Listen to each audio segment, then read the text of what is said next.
वाहिगुरु जी दा खालसा वाहिगुरु जी दी फतेह। प्रकाश पर्व की आप सभी दर्शकों को ढेर सारी लख लख करोड़ करोड़ बधाइयाँ।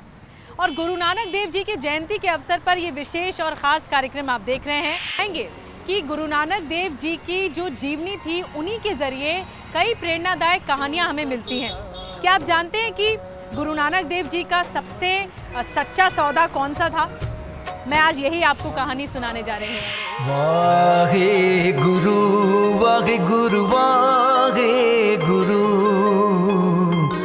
वाहे गुरु वाहे गुरु वाहे गुरु। गुरु नानक देव जी जब यंग हुआ करते थे, युवा हुआ करते थे, तो उनके पिताजी ने उन्हें 20 रुपए दिए और कहा कि बेटा गुरु नानक, तुम इन 20 रुपयों में जाओ और मुनाफा कमा कर लाओ। तो गुरु नानक देव जी ने उनके आदेश का पालन किया और वो निकल गए रास्ते में। तो जंगल के रास्ते जाते जाते उन्हें एक साधुओं का समूह देखा। वो साधु पिछले 1 हफ्ते से भूखे थे, कुछ नहीं खाया था और साथ ही विश्राम भी करना चाहते थे। गुरु नानक देव जी ने सोचा कि उन साधुओं की मदद की जाए। उन्होंने अपने 20 रुपये उन साधुओं को भोजन कराने में खर्च कर दिए और साथ ही साथ जब साधु विश्राम करने लगे तो गुरु नानक देव जी ने उनके पैर दबाए, उन्होंने उनकी बहुत सेवा की। उसके बाद साधु संत बहुत खुश हुए और गुरु नानक देव जी को आशीर्वाद दिया कि खुश रहो। जब वापस लौटे गुरु नानक देव जी तो उनके पिताजी ने पूछा, बेटा गुरु नानक, तुम्हें मैंने 20 रुपये दिए थे, तुमने मुनाफा कमाया? तो उन्होंने कहा कि पिताजी, मैं सबसे सच्चा सौदा करके आया हूँ।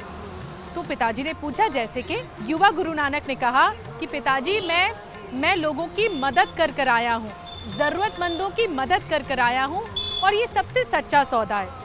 उनके पिताजी को गुरु नानक देव जी के ये विचार इतने अच्छे लगे। उन्होंने कहा कि बेटा, तुमने मानवता के प्रति जो सच्ची सोच दिखाई है वो अपने आप में प्रेरणादायक है। मैं बहुत खुश हूँ। और ये सुनकर उन्होंने गले लगा दिया। तब गुरु नानक देव जी की ये सीख समाज को मिल पाई कि हमें सदैव उन ज़रूरतमंदों को मदद करनी चाहिए जिनको वाकई ज़रूरत है। और वही धर्म में गुरु नानक देव जी ने कहा है, धर्म का अर्थ ये भी है कि जो ज़रूरतमंद है हमारे समाज में, उनकी मदद की जाए। तो ये कहानी गुरु नानक देव जी से जुड़ी हुई है। उनका जन्म पाकिस्तान में हुआ था और उन्होंने पूरे देश विदेश में भ्रमण किया और उन्होंने समाज में कई लर्निंग्स दी हैं, कई टीचिंग्स दी हैं। एक और कहानी है गुरु नानक देव जी की जो जुड़ी हुई है उनकी एक और टीचिंग से, एक और सीख से। वो है कि अहंकार जो होता है वो अंधकार की ओर ले जाता है। कैसे? इसको मैं कहानी के रूप में बताती हूँ जो गुरु नानक देव जी ने कहा है। एक बार गुरु नानक देव जी और उनके चेले कश्मीर का दौरा करने गए, श्रीनगर कश्मीर का दौरा करने गए। वहाँ पर कश्मीर के लोग भली भांति जानते थे कि गुरु नानक देव जी जो हैं बहुत सरल व्यक्ति हैं और दुख दर्द दूर करते हैं लोगों के और सेवा करते हैं, गरीबों की सेवा करते हैं। तो वहाँ पर एक लोकल संत थे कश्मीर के जिनका नाम था ब्रह्मदास। और वो क्या करते थे, उन्हें एक तरह से कुछ शक्ति प्राप्त थी, दैवीय शक्ति प्राप्त थी कि वो उड़ सकते थे। तो गुरु नानक देव जी जब कश्मीर आए तो वो जो ब्रह्मदास पंडित थे वो चादर में उड़कर गुरु नानक देव जी से मिलने पहुँचे। तो लोगों से उन्होंने पूछा कि कहाँ हैं आपके गुरु नानक देव जी? तो लोगों ने कहा, आपके सामने ही तो बैठे हुए हैं, देखिए। तो उनको दिखे नहीं। तो उनको लगा कि लोग निश्चित तौर पर उनके साथ कोई मजाक कर रहे हैं। वो जब जाने लगे तो उनकी चादर भी ज़मीन पर गिर गई और वो खुद भी ज़मीन पर गिर गए। तो इस बीच उनकी बहुत किरकिरी भी हुई, उन ब्रह्मदास की, पंडित जी की बहुत किरकिरी हुई। लेकिन वो घर लौट गए। घर लौटे तो उन्होंने अपने नौकर से पूछा, सबको जब गुरु नानक देव जी दिख रहे थे तो मुझे क्यों नहीं दिख रहे थे? तो उनके नौकर ने बोला कि ब्रह्मदास जी, मुझे लगता है कि आपके आँखों पर ये अहंकार की चादर लिपटी हुई है, इसीलिए आपको नहीं दिख रहे थे।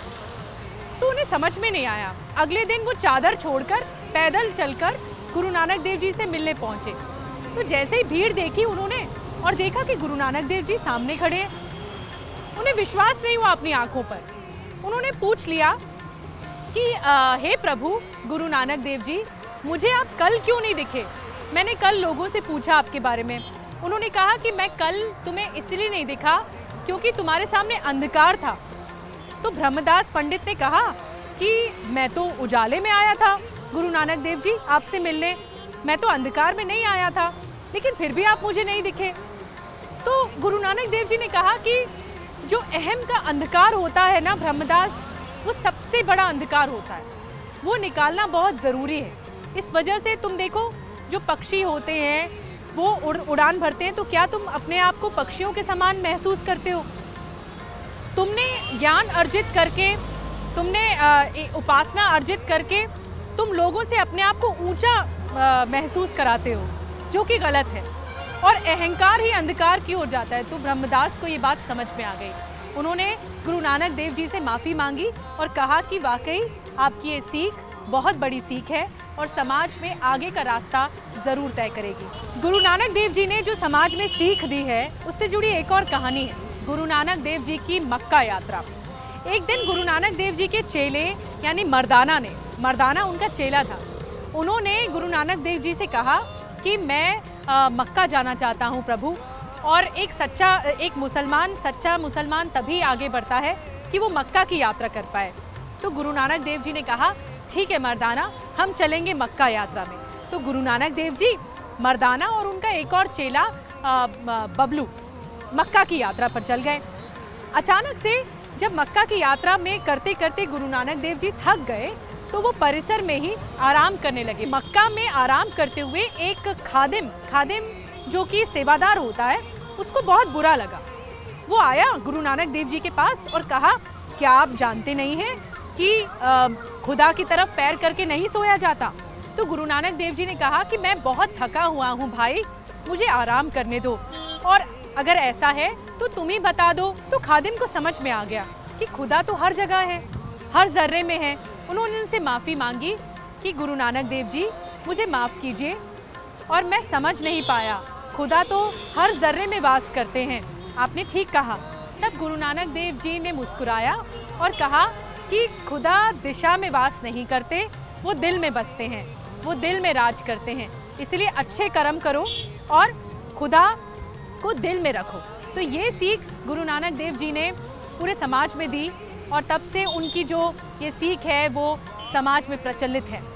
दूसरी तरफ हम सब गुरुद्वारे जब जाते हैं तो सिर को ढक कर जाते हैं। आपने सोचा क्यों? क्योंकि जब हम गुरुद्वारे जाते हैं तो एक सकारात्मक ऊर्जा के साथ जाते हैं, और वो सकारात्मक ऊर्जा जब हमारे सिर में प्रवेश करती है तो वो सिर से बाहर नहीं निकल जाए, इसलिए हम सर को ढकते हैं। और तभी सभी लोग गुरुद्वारे जब जाते हैं तो सिर को ढक कर जाते हैं, ये मान्यता है। इसीलिए प्रकाश पर्व की बहुत बहुत शुभकामनाएं आपको। मैं उम्मीद करती हूँ इन कहानियों के ज़रिए आपको सीख ज़रूर मिलेगी और समाज में आगे बढ़ने का रास्ता मिलेगा। नमस्कार।